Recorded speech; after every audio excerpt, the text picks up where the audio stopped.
বাবা হরিনাম ছাড়া গতি নাই। সত্যি কি গতি আছে মা?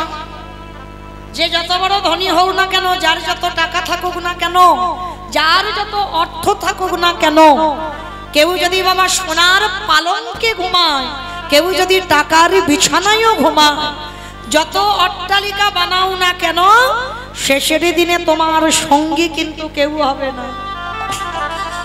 হরি বল। যখন আলেকজান্ডার মরে যায় বাবা, মরার আগে বলে গিয়েছিল, যখন আমার দেহটা কফিনের বাক্সে করে নিয়ে যাবে, আমার হাত দুটো ওই বাক্সের বাইরে একটু বের করে দিও। প্রশ্ন করেছিল কেন বের করে দেব?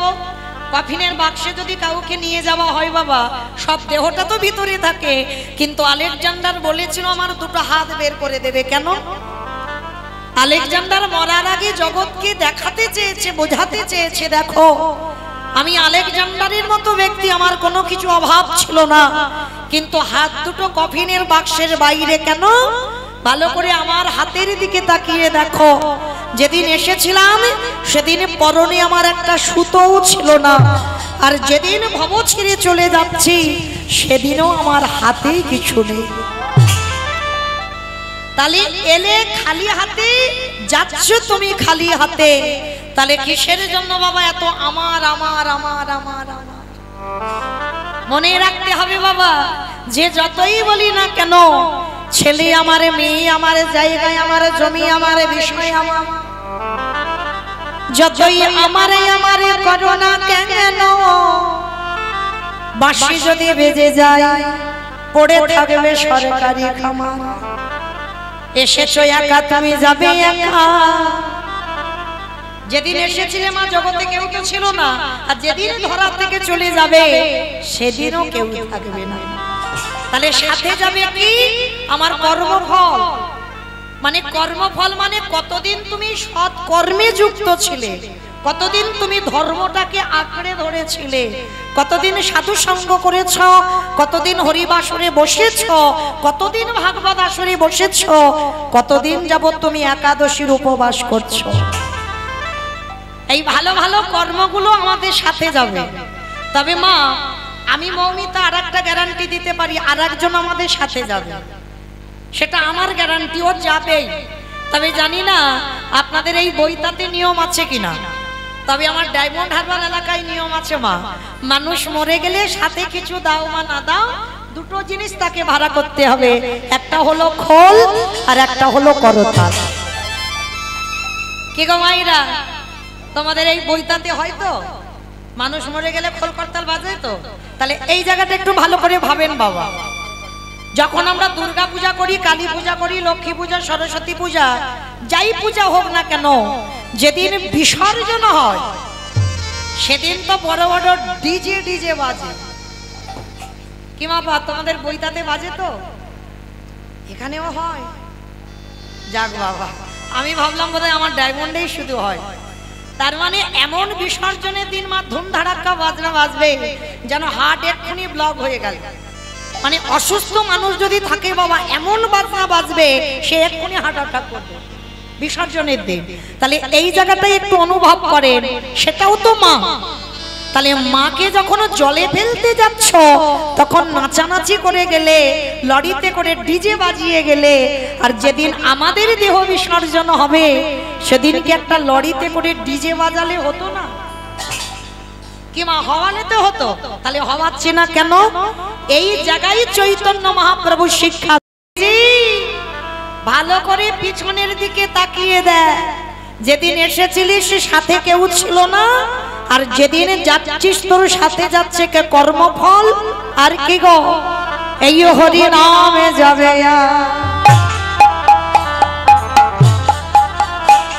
আমাদের পচা দেখা যাবে,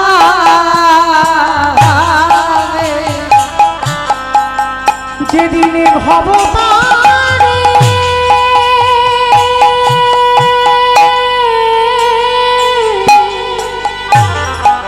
হরি বল হরি বল,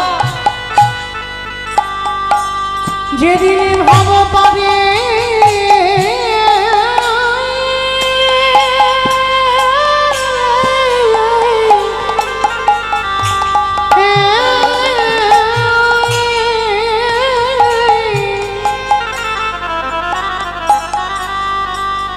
যেদিনে ভব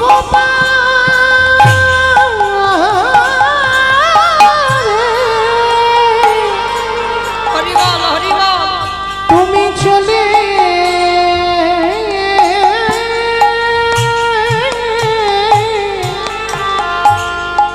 চলে যাবে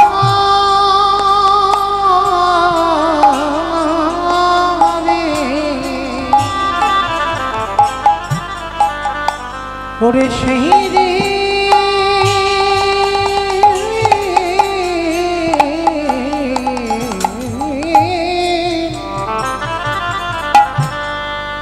সেই দিনে নামে যাবে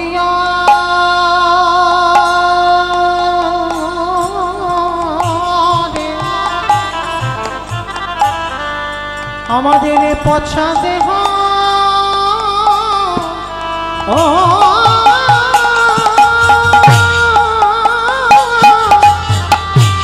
দেহ যাবে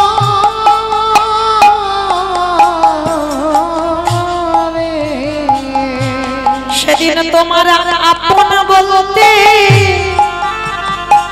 কেউ থাকবে না যেদিন খাঁচা ছেড়ে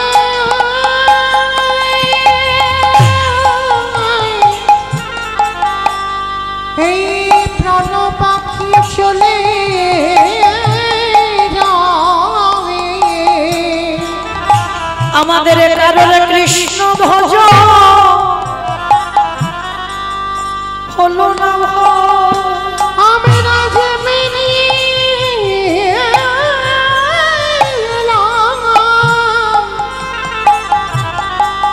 আমি না তেমনি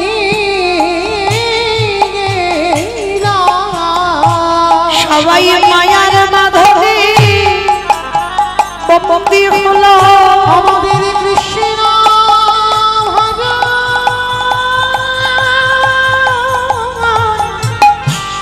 আরে হলো না আমরা শুধু এলাম খেলাম ভব ছেড়ে চলে গেলাম কৃষ্ণ বলে কাটিলাম না গো দয়া মায়া পারে ঘাটাতে দাদায়ে রইলাম আমার কেশে ধরে একেবারে টেনে তোলো তুমি যেন আমার চরণে ছাড়া করো না দয়া তোমার ওই চরণে জানায়ে রাখলাম আমি তোমার ওই চরণে সবে সব দিলাম তুমি যে ভব পারে গঙ্গাধারে যেন চরণে ছাড়া ছড়া করো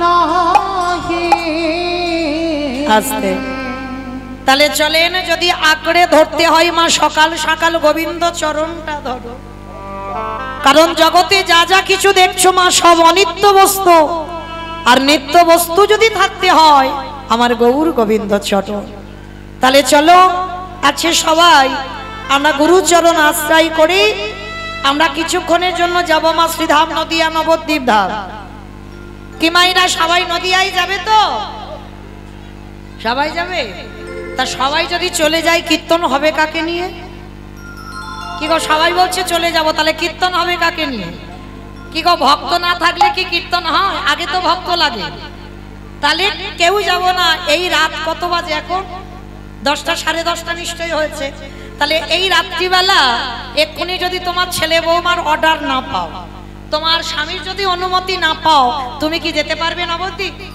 পারবে না তো কিন্তু একজনকে কোনো কৈফিয়ত দিতে হয় না কোনো অনুমতি নিতে হয় না বলো তোমার সে কে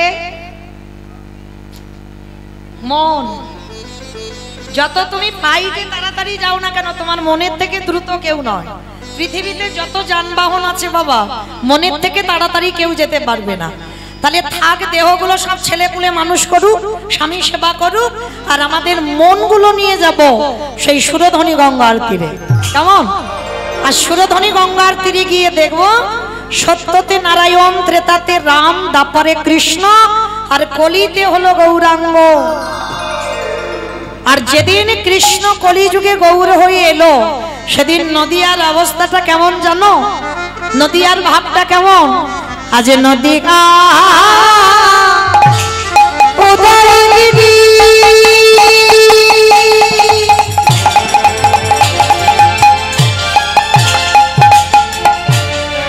পরিণ চন্দ্র গৌর হরি আজ নদিয়া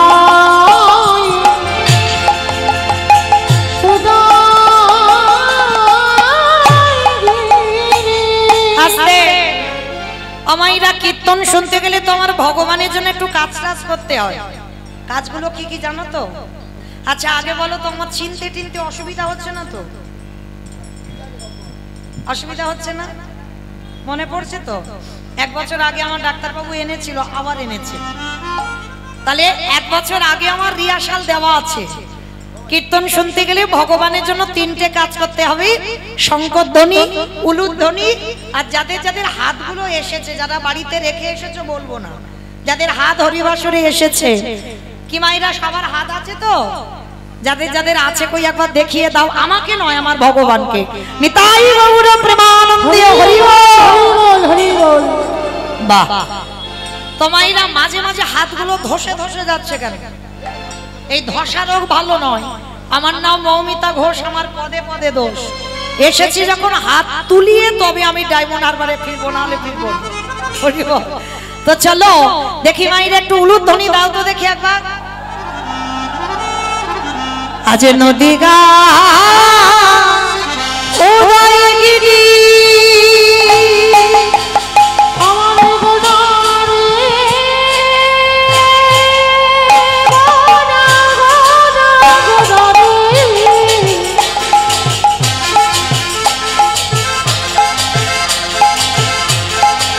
আমারে গোডা গোডা গোডা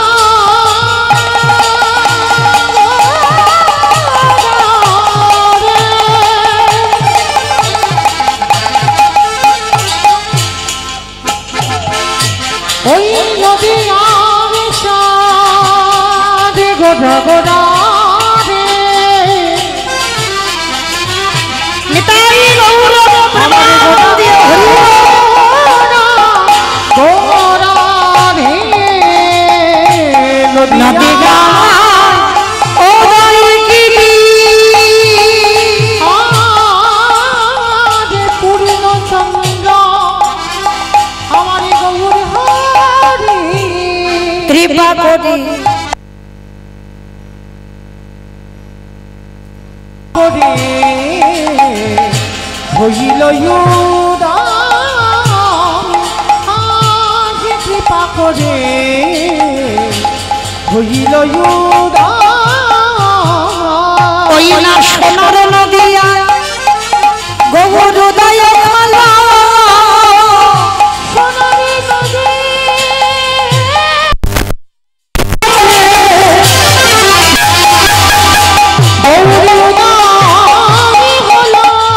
ওই না রাধে নয়া কর বলে নদীয়াতে উদয় হলো এই কলির জীবী উদ্ধারিতে নদীয়াতে উদয় মুখে হরি হরি হরি বলে ওই নদীয়াতে নিতাই গৌর হরি হরি হরি নদীয়াতে উদয় হলো নদীয়াতে উদয় হলো কৃপা করে হইল আস্তে নদিয়ার মাটিতে ব্রজেন্দ্র নন্দন কৃষ্ণ কলিতে গৌর হলো।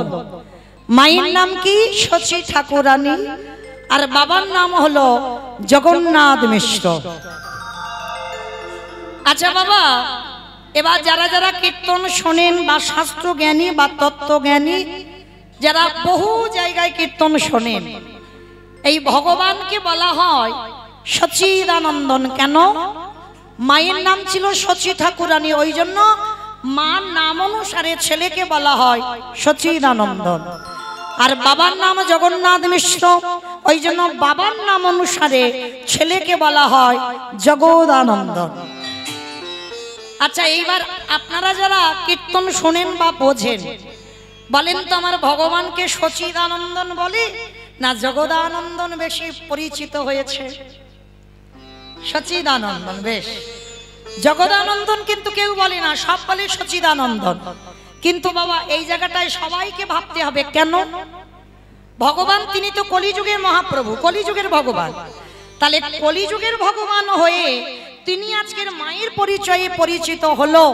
আর কি হয়েছে?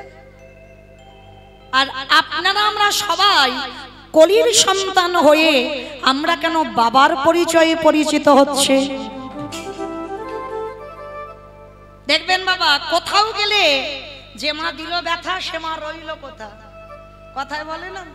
যেখানে যাও না কেন, যদি একটা বাচ্চা হারিয়েও যায়, সবার আগে কি কেউ বলবে এ বাবা তোর মার নাম কি? সবার আগে বলবে তোর বাবার নাম কি? আর যে বাবার নাম বলতে পারবে না বাবা, সমাজ তাকে কত গালিগালাজ করবে।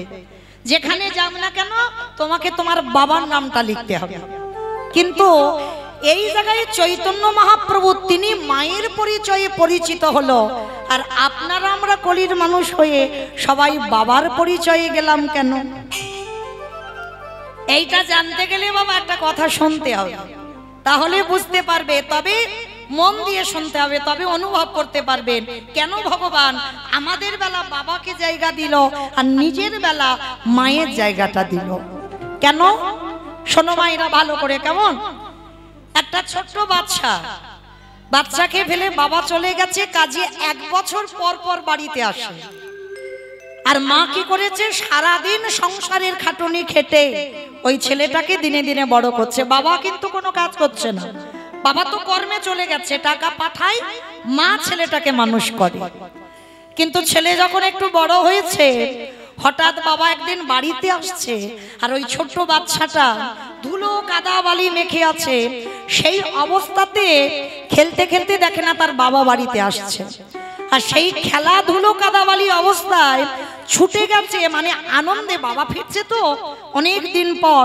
তা বাবা ফিরছে বলে ছেলেটা ছুটে গিয়ে বাবার কোমরটাকে সবে জড়িয়ে ধরতে, ছোট বাচ্চারা যেমন করে, বাবার কোমর জড়িয়ে ধরতে যাবে, তো বাবা কি করেছে, ছেলের হাতটা ধরে বলছে আরে দাঁড়া দাঁড়া দাঁড়া দাঁড়া দাঁড়া, এই ছি ছি ছি ছি ছি, এই ধুলো কাদাবালি মেখে আছিস আর আমার দামি জামা কাপড়। ধরো বাবা কথায় কথা বলছি, হয়তো দিল্লি বোম্বে থেকে ফিরছে, ফ্লাইটে করে ফিরেছে, ভালো দামি জামা কাপড় পরে আছে, আর ধুলো কাদাবালি গ্রামে ফিরছে। আর সেই বাচ্চাটা যদি ধুলো কাদাবালি নিয়ে বাবার কোলে ওঠে, বাবার দামি শার্ট নষ্ট হয়ে যাবে না? ছেলের হাতটা ধরে বলছে দাঁড়া, আমি কোলে এখন নিতে পারবো না, মায়ের কাছে যা, মা যদি পরিষ্কার করে দেয় তারপরে আমি তোকে কোলে নিয়ে ঘুরতে যাব। ভালো করে মন দিয়ে শুনবে কেমন? তার ছেলেটাকে যেই না বকা দিয়েছে, বাবা অনেক আনন্দ করে গিয়েছিল তো বাবার কোলে উঠবে বলে, তা বাবা যেই না হাতটা ধরে সরিয়ে দিয়েছে, ছেলেটা কাঁদতে কাঁদতে মার কাছে গেছে। আর মা কি করেছে, সংসারী মা তো সারাদিন খাটুনি খেটে সবে দুটো অন্ন নিয়ে বসেছে প্রসাদ পাবে, আর সবে 1 গ্লাস দেবে, ছেলেটা দরজায় গিয়ে ডাকছে মা, সবে মুখে তুলেছে এখনো দেয়নি। যেই না মা বলেছে, মা তাড়াতাড়ি করে ওই অন্নের থালাটা সরিয়ে রেখে উঠে গিয়ে দেখছে ছেলে দাঁড়িয়ে দাঁড়িয়ে দরজায় কাঁদছে। আই বাবা কাঁদছিস কেন? বন্ধুরা মেরেছে বুঝি, নাকি মারামারি করেছিস, ঝগড়া করেছিস, ওই জন্য কান্নাকাটি করছিস? ও তো খেলতে গেলে লাগবে, খেলতে গেলে মারামারি হবে, তা কাঁদছিস কেন? ছেলেটা মাথা নিচু করে বলছে ও মামা, বাবা বাড়িতে আসছে। বাবা আসছে?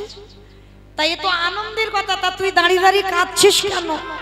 জানো মা, আমি একটু আনন্দ করি, আমার বন্ধুদের বাবার কোলে কত বন্ধুরা কোলে চড়ে যায়, আমি একটু আদর করে বাবার কোলে উঠতে গেলাম, বাবা মানা হাত ধরে বললে আমার দামি জামা কাপড় নষ্ট হবে, মার কাছে যা, পরিষ্কার হ, তারপরে তোকে কোলে নিয়ে যাব।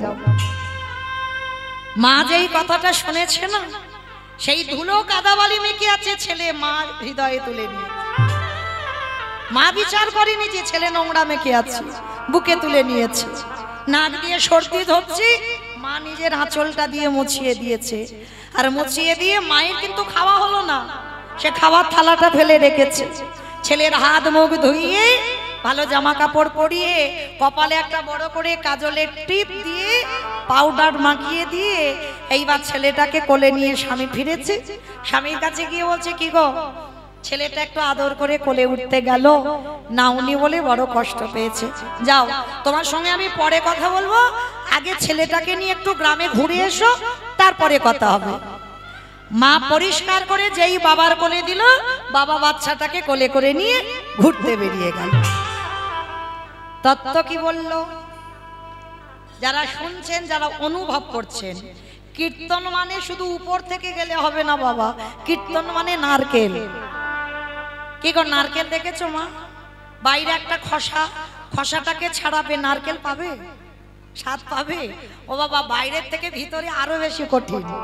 সে নারকেলটাকে ফাটাতে হবে, তবে যদি শ্বাসটা টেনে বের করে খেতে পারো তবে তুমি স্বাদ পাবে।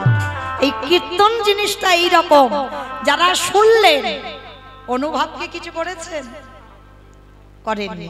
তাহলে আমি বলে দিই, বাবা হলো ভগবান।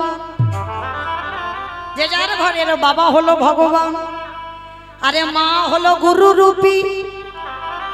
ওই মা গুরুর কাছে যতক্ষণ না পরিষ্কার হবে, পরমাত্মা রূপী ভগবান কোনোদিনে তোমার কোলে ধরতে পারবে না। যে যাই জায়গায় ছুটোছুটি করো না কেন, তুমি সরাসরি ভগবানের কৃপা পেতে পারো না, সরাসরি তুমি ভগবানের কোলে উঠতে পারো না। ওই গুরু রূপী মার কাছে যাও।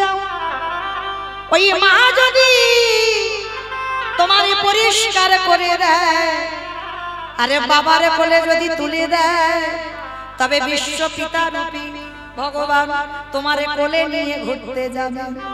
এটা হলো একটা তথ্য। আর একটা তথ্য কি, ভালো করে ভাবেন।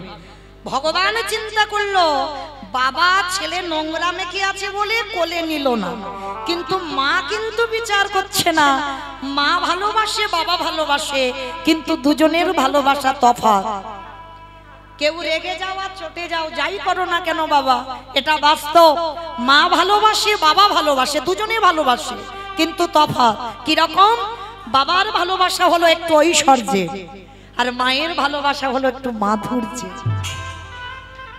তাই তো মা নোংরা বিচার করলো না, কিন্তু বাবা নোংরা বিচার করলো। কাদা মেখে আছে বলে কোলে নিল না। ভগবান চিন্তা করলো, এই কলির মানুষ, এরা তো সবাই নোংরা মাখাজি, সবাই নোংরা মেখে আছে। মা যারা বসে আছো, যারা দাঁড়িয়ে আছো, আমি কীর্তনিয়া সম্প্রদায়, সবাই নোংরা মেখে আছি। কিসের নোংরা? কাম কাঞ্চনে আসক্ত, বিষয়ে বিষয়ে আসক্ত। এ ছেলে আমার, মেয়ে আমার, ঘর আমার, বাড়ি আমার, গাড়ি আমার, এই আমার আমার ময়লার বসন হৃদয়ে চেপে আছে। এগুলো হচ্ছে ময়লা। তাহলে ছেলে ময়লা মেখেছিল বলে বাবা তো নিতে পারলো না। ভগবান চিন্তা করলো, আমি যদি বাবার পরিচয়ে পরিচিত হই, এই কলির ছেলে মেয়েরা এরা যে নোংরা মেখে আছে, তাহলে এদের কি আমি কোলে নিয়ে উদ্ধার করব কেমন করে? কিন্তু মা ধুলো বিচার করে না।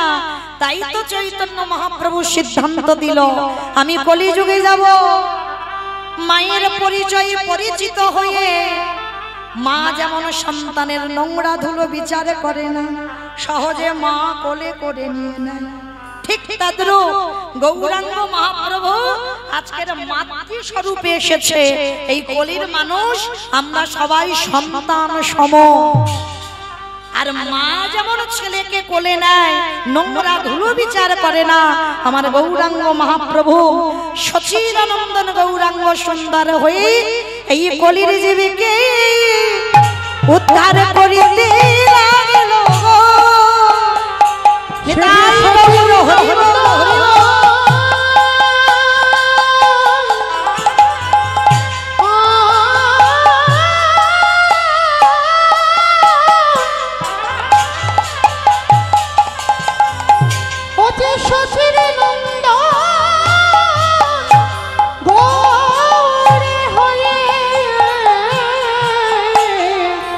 এই কলি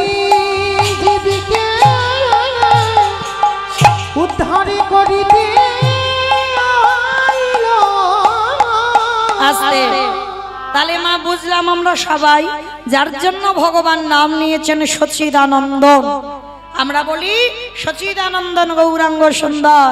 আচ্ছা বলো তোমা, সংসার সুখের হয় পুরুষের গুণে। পুরুষের গুণে, রমণীর গুণে? বেশ, তাহলে এই যে বড়াই করে বলছো সংসার সুখের হয় রমণীর গুণে, অমাইরা কালকের একটা ব্রত আছে জানো তো? কতজন জানো? কই একবার হাতটা তোলো তো দেখি। জন্মাষ্টমী তো। হাই দেখো নাকি কালকে জন্মাষ্টমী।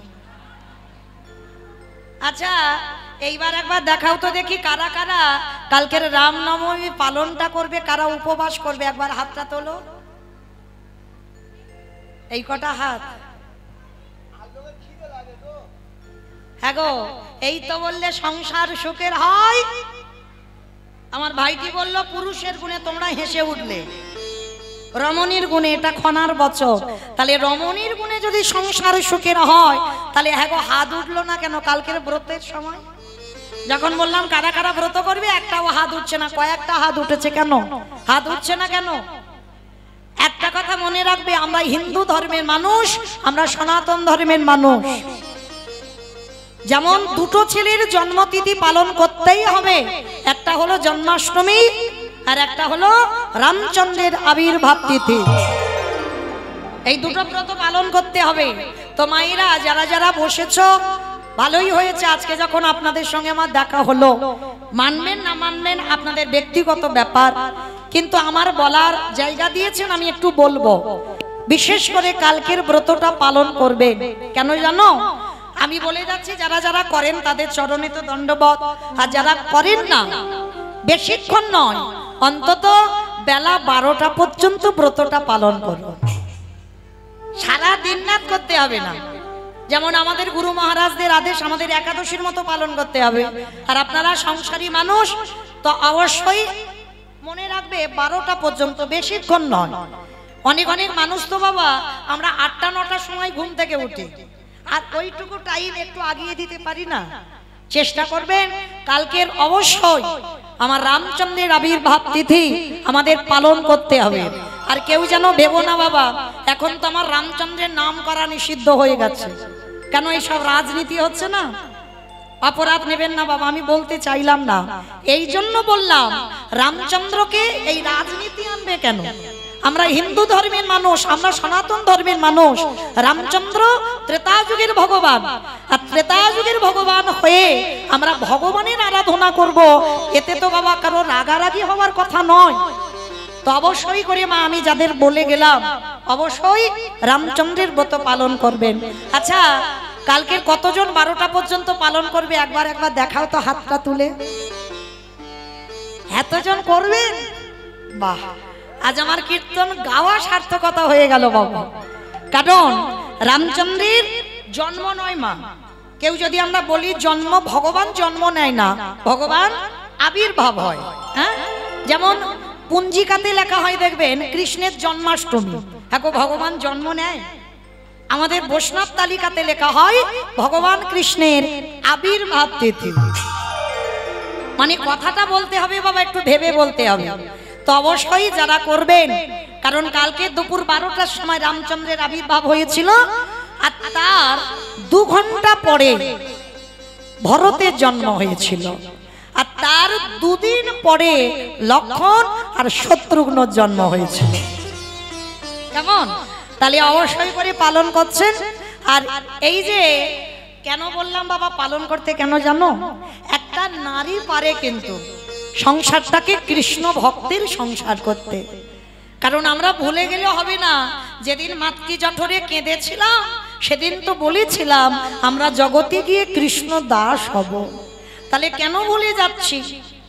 আমরা সবাই মায়ার দাস হয়ে আমরা কৃষ্ণ দাস, সেটা ভুলে গেলাম।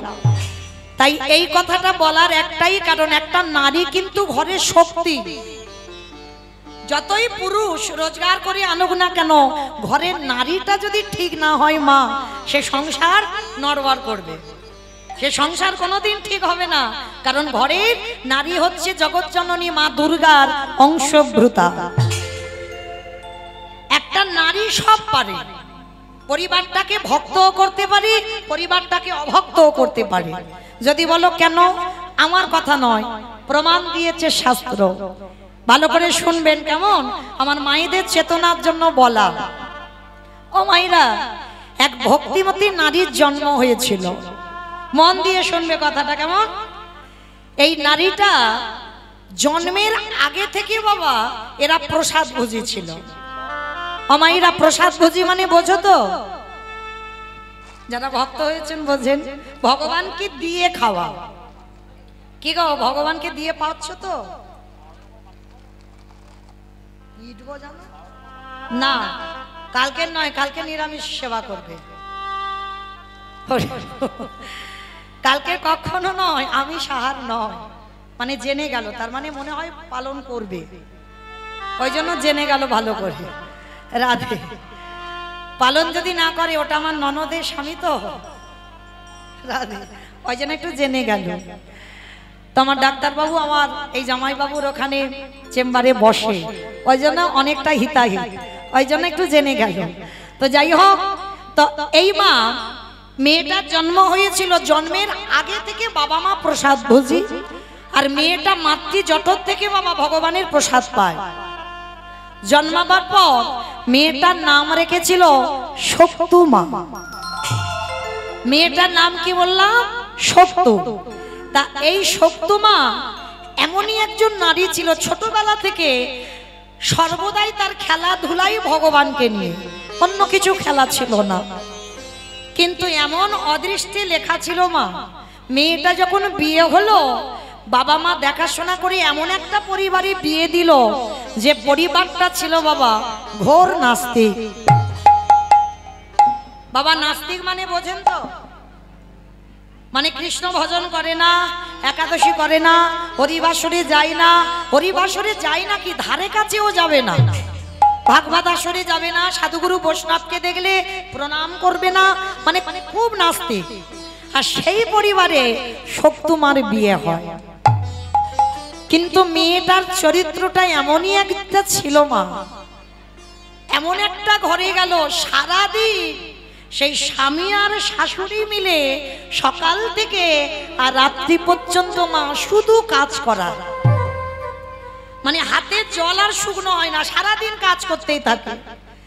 আর শক্তুমার শাশুড়ি তো শাশুড়ি নয় মা, সে শ্বাস উড়িয়ে দেবে।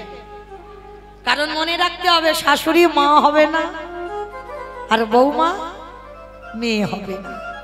তবে হবে না বলা ভুল, হয়। কোন কোন পরিবারে যদি বাবা মানিয়ে নেওয়ার শক্তিটা তার থাকে, যদি তার ধৈর্য শক্তিটা থাকে, অবশ্যই বৌমা মেয়ে হয় আর শাশুড়িও মা হয়। কিন্তু আজকে শক্তুমা শাশুড়ি, সে শাশুড়ি নয়, শ্বাস উড়িয়ে দেয়। মানে এত কঠিন শাসন ছিল, মানে ঘরের বাইরে পা দেওয়া যাবে না, শাশুড়ির অনুমতি ছাড়া কিচ্ছু করা যাবে না। আর কৃষ্ণ নাম তো দূরের কথা, কিন্তু শক্তুমা ছোটবেলা থেকেই তো ভজন সাধন নিয়ে থাকতো। অমাইরা, যে মা ছোটবেলা থেকে ভগবানকে ভালোবাসলো, সেই মা যখন 16-17 বছরে বাবা মা বিয়ে দিল, তারপরে কি হঠাৎ করে কৃষ্ণকে ভুলে যাওয়া যায়? কিন্তু কিছুতে শাশুড়ি স্বামী কৃষ্ণ নাম করতে দেয় না। আর দেয় না বলে শক্তুমা কি করেছিল জানো? সারাদিন ওই কাজ করে আর মনে মনে ভগবানের নাম করে, কোনোদিন মুখ থেকে জোরে প্রকাশ করতে পারে না কৃষ্ণ নাম। একদিন এই শক্তুমা কি করেছে, বাসি বাসনগুলো মাজছে, এঁঠো বাসন মাজছে, আর কয়েকজন বৈষ্ণব মিলে বাবা রাস্তা দিয়ে বলা বলি করতে করতে যাচ্ছে। শোনো, আজকের থেকে তো 1 সপ্তাহ এই গ্রামে ভাগবত হবে। তা আমাদের যাই হোক, অনেক দিনের পরে সৌভাগ্য যে আমরা 1 সপ্তাহ ভাগবত শ্রবণ করতে পারবো। তো রাস্তা দিয়ে গল্প করতে করতে যাচ্ছে, আর শক্তুমা কল ধারে বসে এঁঠো বাসন মাজছে। আর বাসন মাজতে মাজতে মার কানে আওয়াজটা গেছে যে আজকে থেকে 1 সপ্তাহ ওদেরই গ্রামে ভাগবত হবে। যেই না কথাটা কানে গেছে শক্তিমা মনে মনে ভাবছে যাই আজকের আমার শাশুড়ি মার কাছ থেকে আমি একটু অনুমতি চাইব। কতদিন হয়ে গেল আমি গীতা পাঠ করি না, কতদিন হয়ে গেল আমি সাধু সঙ্গ করি না, কতদিন হয়ে গেল আমি ভাগবত আসরেও যাই না। আজকের আমার শাশুড়ি মার কাছ থেকে অনুমতি নিয়ে আমি একটু ভাগবত শুনতে যাব। তা তাড়াতাড়ি শক্তিমা কি করেছে, যা যা কাজ ছিল শাশুড়ি মা দিয়েছে সব কাজ সেরে নিয়েছে। আর সব কাজ সেরে নিয়ে শাশুড়ি মার কাছে মাথায় কাপড়টা দিয়ে গলদেশে বসানে দিয়ে শাশুড়ি মার কাছে হাত জড়ো করে বলছে, মা ওমা একটা কথা বলবো। কি কথা? ভালো করে শোনেন মা। বৌমা কেমন ভাবে কথা বললো আর শাশুড়ির কথাটা দেখো। ও মামা, এতদিন বিয়ে হয়েছে আমি তো তোমার কাছে কিচ্ছুটি বলিনি কোনোদিন। ও মা, আজকে থেকে আমাদের এই গ্রামে 1 সপ্তাহ ভাগবত হবে। মা, কতদিন হয়ে গেল আমি গীতা ভাগবত কিচ্ছু শ্রবণ করিনি। ও মা, আমি যা যা কাজ আমি সব করে রেখেছি। ও মামা, তুমি আমার একটু অনুমতি দাও না, আমি একটু ভাগবত শুনতে যাব। যেই না বৌমা বলা, শাশুড়ি মা বলে বলেন, অপদার্থ, তোর এত বড় স্পর্ধা, তুই আমার বাড়ির বউ হয়ে তুই ভাগবত আসরে যাবি? এটা কখনো হতে পারে না। আর দাঁড়া, তোর যখন মনে এই ভাবনাটা এসেছে আমি এক্ষুনি আমার ছেলেকে বলবো। শক্তিমায়ের স্বামীকে যাই না বলল, শাশুড়ি আর স্বামী দুজনে মিলে শক্তিমাকে বেত্রাঘাত করছে। দূর হয়ে যা, বেরিয়ে যা, দূর হয়ে যা। গিরিধর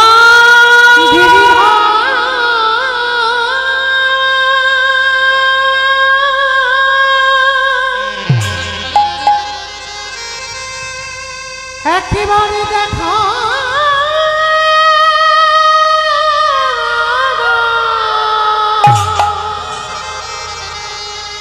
ওগো তুমি নাকি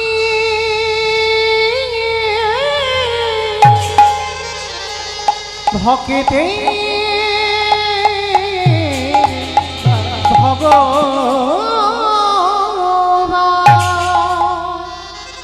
এত মারা মেরেছে শক্তিমাকে, সারা শরীর থেকে রক্ত ঝরে ঝরে মাটিতে পড়ছে।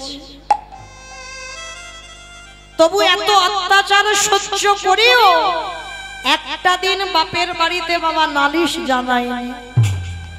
তার ভগবানের প্রতি বিশ্বাস ছিল, একদিন না একদিন আমি এই পরিবারটাকে কৃষ্ণ ভক্তের পরিবার বানাবো। এত মারা মেরেছে মেয়েটাকে, ঘরের ভিতরে দরজা বন্ধ করে রেখেছে, যদি বউ চলে যায় ভাগবত আসরে। আর দরজা বন্ধ করে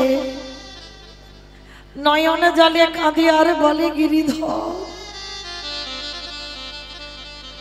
আমি তোমার কাছে কি এমন অন্যায় করেছি গো, যার জন্য তুমি আমার শাশুড়ি আমায় মারলো, আমার স্বামী আমায় মারলো। বেশ, মারো, জ্বালা দাও, যন্ত্রণা দাও, কিন্তু সহ্য করবার মতো ক্ষমতাটুকু তুমি দিও।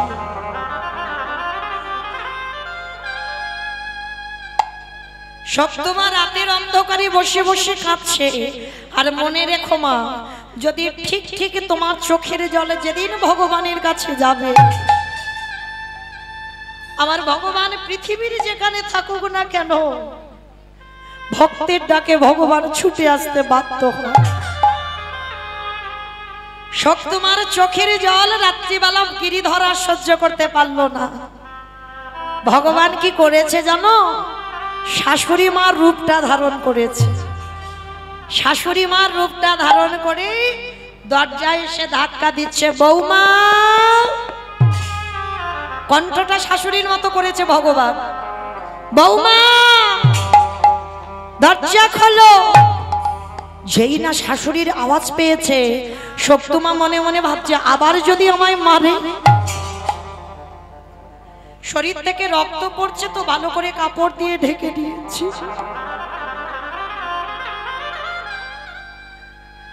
দরজা খুলে দিয়েছে, আর দরজা খুলে দিতে ভগবান শাশুড়ি সেজে সত্যমায়ের মাথাতে সবে হাতটা বুলিয়েছে।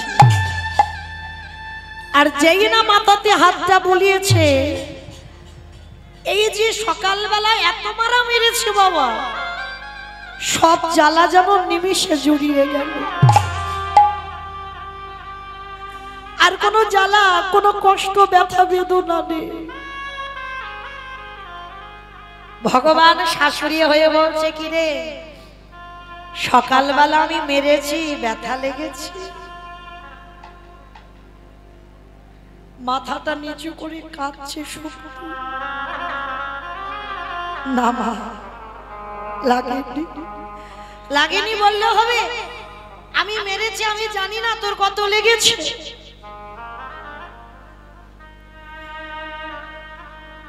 ভগবান শাশুড়ি হয়ে সত্যমাকে হৃদয়ে নিয়ে বলছে, কাঁদিস না, কাঁদিস না, যা। আমি এক্ষুনি তোকে বলছি, ছেলে তো ঘরে ঘুমাচ্ছে, ছেলে তো জানবে না, যা এক্ষুনি তুই, আমি দরজা খুলে দিচ্ছি, তুই এক্ষুনি চলে যা, একটু বৈষ্ণবদের কাছে গিয়ে তুই একটু ভাগবত শুনে আয়।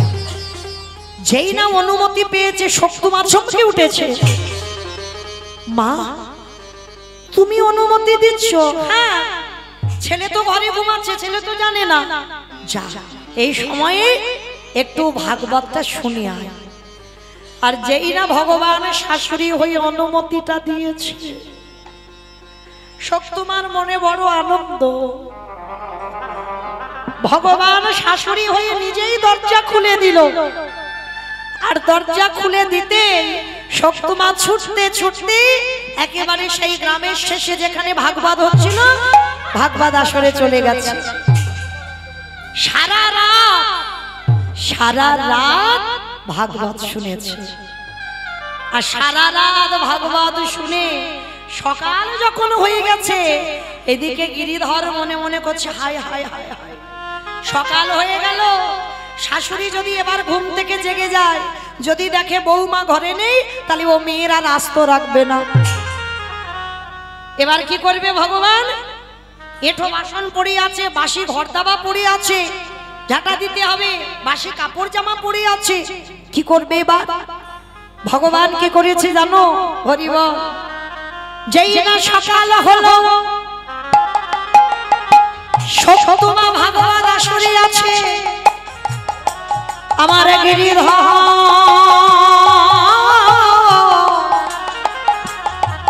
ওই সত্যমায়ের হয়ে এঁঠো বাসন ভগবান নিজের হাতে ধুয়ে মেজে দিল। ভক্ত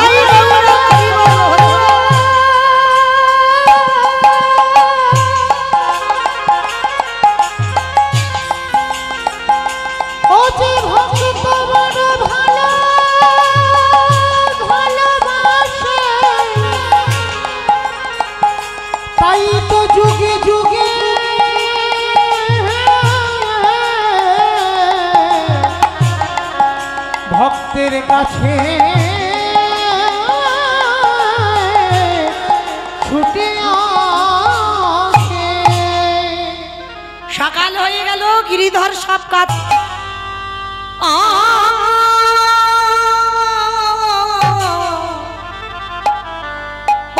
লীলা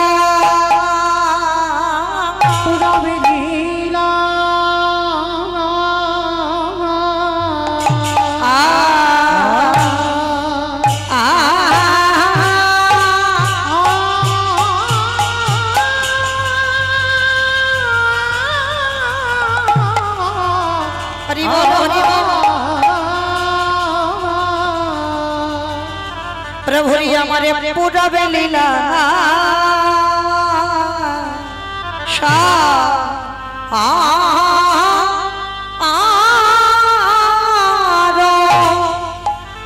অসারণে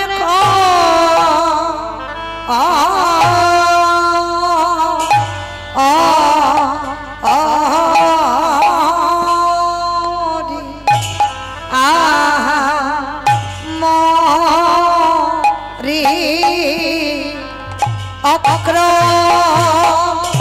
ধভা রমানন্দ তোমরি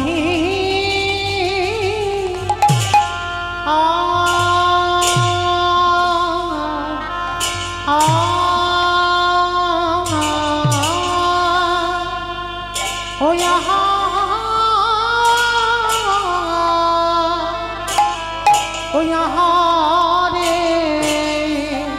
ए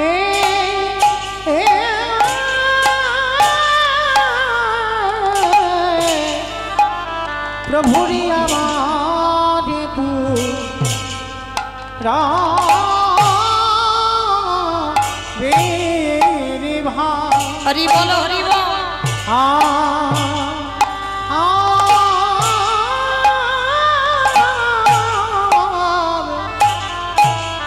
पूरा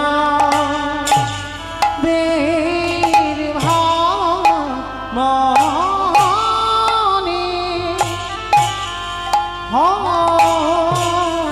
लो रे आहावरी अक्रोधता रोमा अमरी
अजय अग्रधपा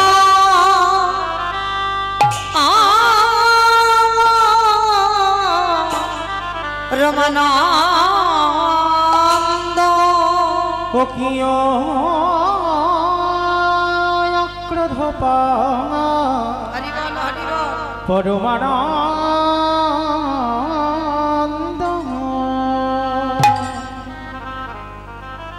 अजय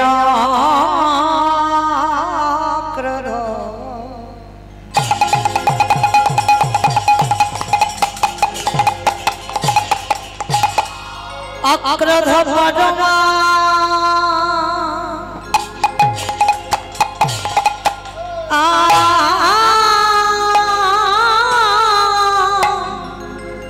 पदमानंद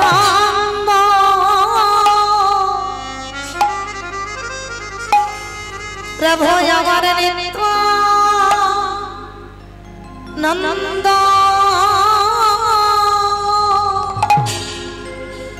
रा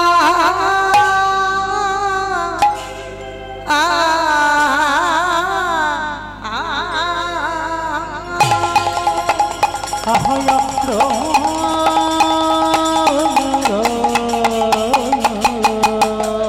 হরি বল হরি বল। পরমা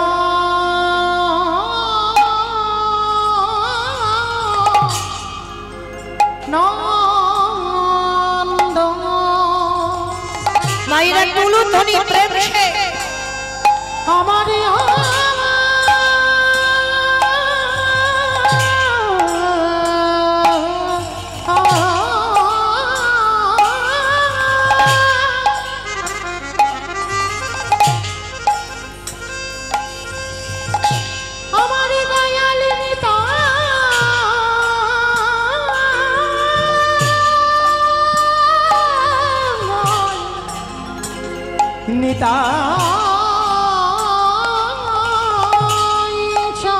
নিতাই গৌর প্রেমানন্দে হরি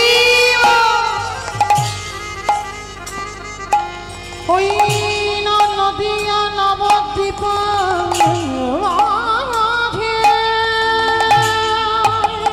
হরি বল হরি বল। জীবের দরে দরে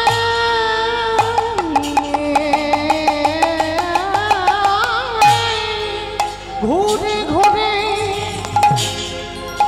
দয়ালে তাই সাদে আমার হরিনাম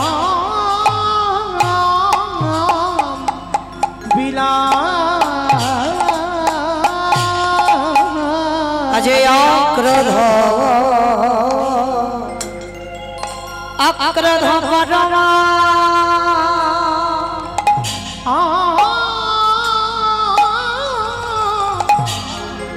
নন্দ প্রভু আমার নিত্য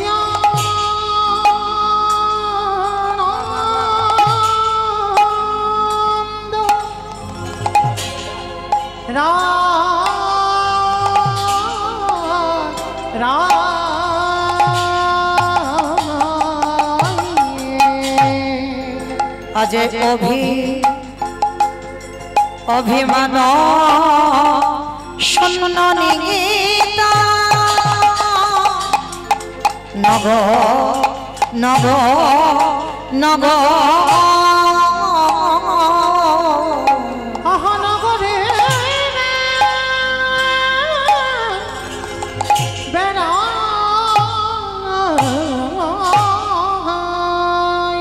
প্রভু আমারে উদয় হয়েছে প্রভু আমার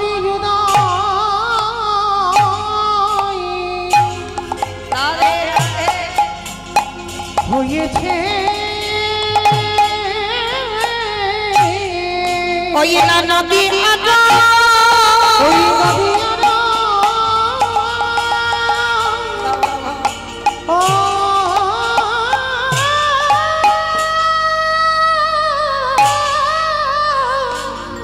হরি বল হরি বল।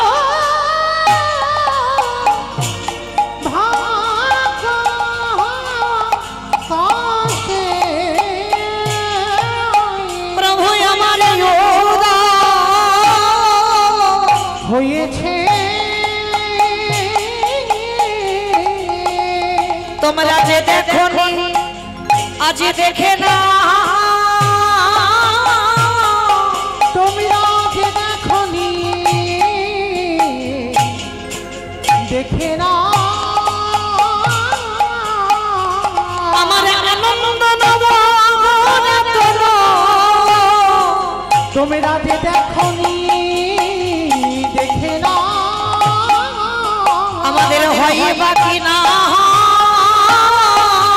আমাদের হয় বাকি না এমন গৌরী বাবা সাধীর জন আমাদের হয় বাকি না এমন দেবী দুর্লভ মানব জন আমাদের হয় বাকি না একেবারে ধনী দাও ধনী দাও একেবারে ধনী দাও ধনী দাও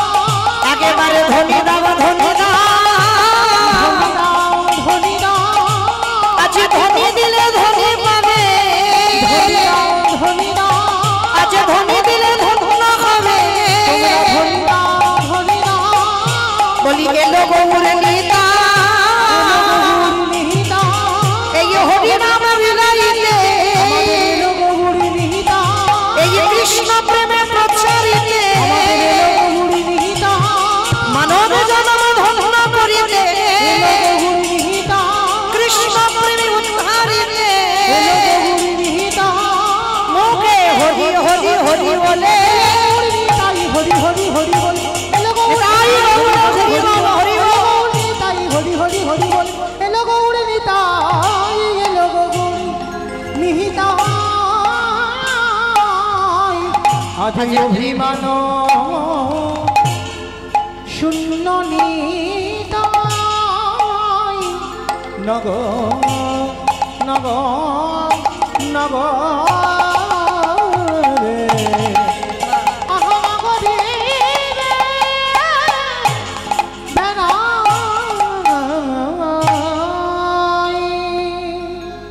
ঈশ্বর পরম কৃষ্ণ ঈশ্বর পরম কৃষ্ণ সচ্চিদানন্দ বিগ্রহ সচ্চিদানন্দ বিগ্রহ অনাদির আদি গোবিন্দ গোবিন্দ যিনি সারিব কারণে কারণ যিনি সারিব কারণে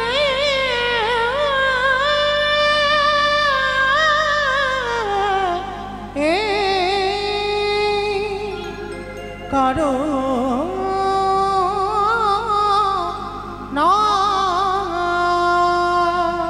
এই জীবের নিস্তার নিস্তার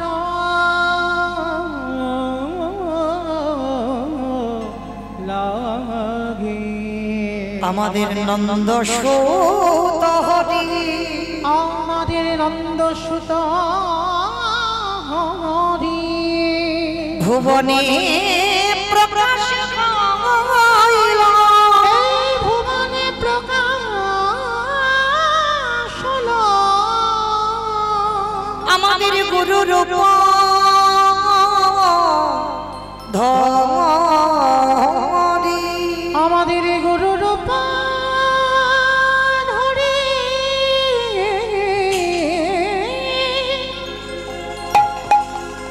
আমাদের গুরু রূপ